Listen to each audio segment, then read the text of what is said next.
Blackwood Manor stood alone, isolated, imposing, a looming shadow against the desolate landscape.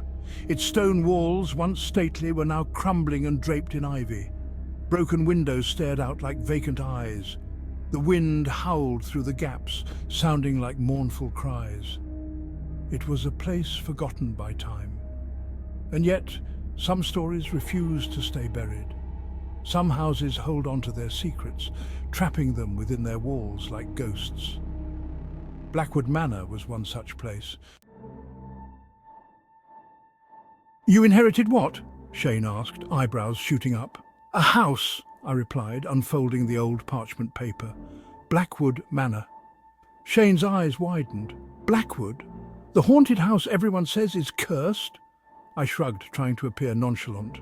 Truth was, a shiver ran down my spine. The letter felt cold in my hands. An invitation. I decided to see for myself. The old caretaker, a man named Edgar, told me the story. His voice trembled, his eyes filled with fear. Blackwood Manor was once home to a wealthy family, the Blackwoods. They were found dead under mysterious circumstances. Murder-suicide, the rumours whispered. But the whispers went further. They said the family never left. Their souls were bound to the house, their rage and sorrow echoing through the empty halls. Edgar swore he'd heard whispers, seen shadows moving in the darkness. I brushed off his claims as superstition until the first incident.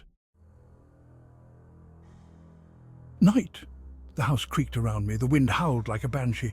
There was a sudden drop in temperature, an icy breath on the back of my neck. I spun around, nothing, but I could feel it, a presence. Watching. A book flew off a shelf, slamming onto the floor with a loud thud. My heart pounded in my chest. Fear, cold and sharp, pierced through me. The incidents escalated. Footsteps in the dead of night. Disembodied voices whispering my name. Glimpses of shadows darting just out of sight. One night, I saw her. A woman in a white gown, her face obscured by darkness. She stood at the end of the hallway, her eyes burning into me. Then she vanished. Terror gripped me. This was no game. Blackwood Manor was truly haunted, and whatever was trapped here was angry.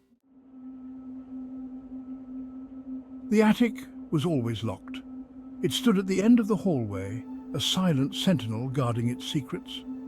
The padlock was old and rusted, a testament to how long it had been since anyone dared to open it. Edgar refused to go near it. He would avert his eyes and quicken his pace whenever he passed by, as if the very sight of the door could bring misfortune. But I felt drawn to it. There was an inexplicable pull, a whisper in the back of my mind urging me to uncover what lay beyond, like the house wanted me to see something. It was as if the walls themselves were alive, breathing and watching, waiting for the right moment to reveal their hidden truths. I found a key, hidden in an old book. The book was dusty and forgotten, tucked away on a high shelf. The key was small, almost delicate, but it felt heavy with significance. It fit the heavy padlock perfectly. My hands trembled as I turned the key, the sound of the lock clicking open echoing in the silent hallway. With a deep breath, I opened the door. The hinges creaked loudly, protesting after years of disuse, and the door swung open slowly, revealing the darkness within. The air was thick with dust and the stench of decay. Cobwebs hung like tattered curtains, and the floorboards groaned under my weight.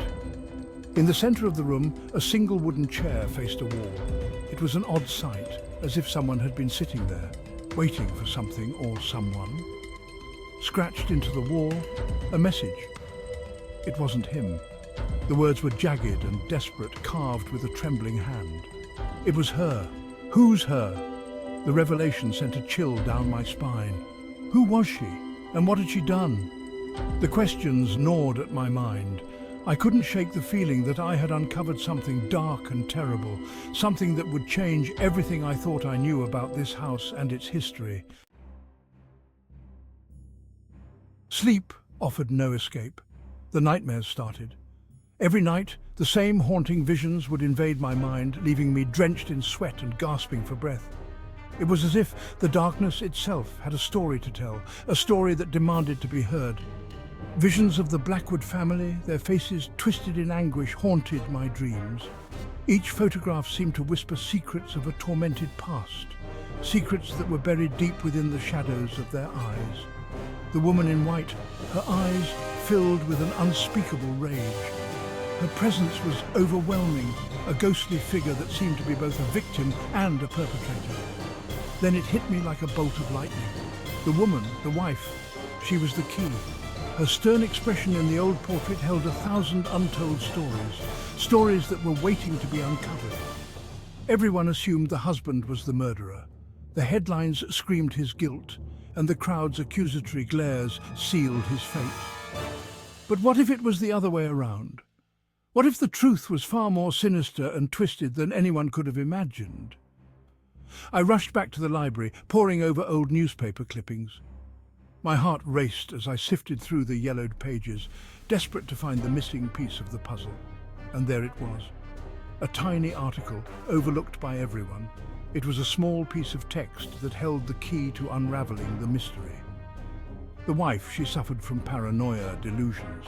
Her mind was a labyrinth of fear and suspicion, a ticking time bomb waiting to explode. She believed her husband was trying to poison her. In her twisted reality, she saw him as a threat, a monster. She was the killer, driven by her own delusions and paranoia. The revelation was both shocking and tragic, a dark tale of love turned to madness. I ran to the attic, a sense of dread washing over me. My heart pounded in my chest, each step echoing the fear that gripped my soul. The air grew colder as I ascended, the shadows lengthening and twisting into ominous shapes.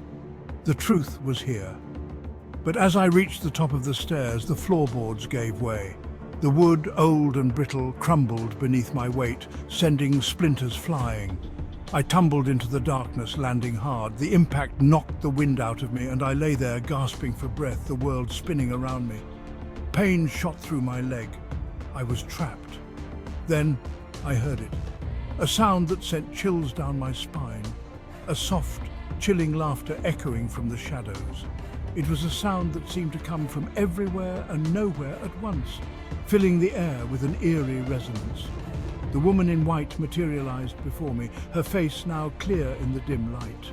Her presence was both ethereal and terrifying, a ghostly figure that seemed to float above the ground, her eyes filled with a cold, triumphant glee.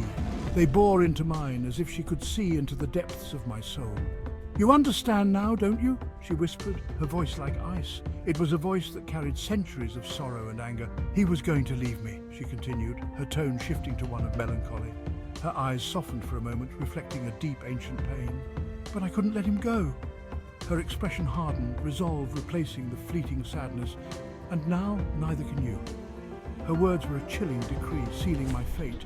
She was not a ghost seeking justice. She was a vengeful spirit, consumed by her own darkness. She was a monster reveling in her revenge.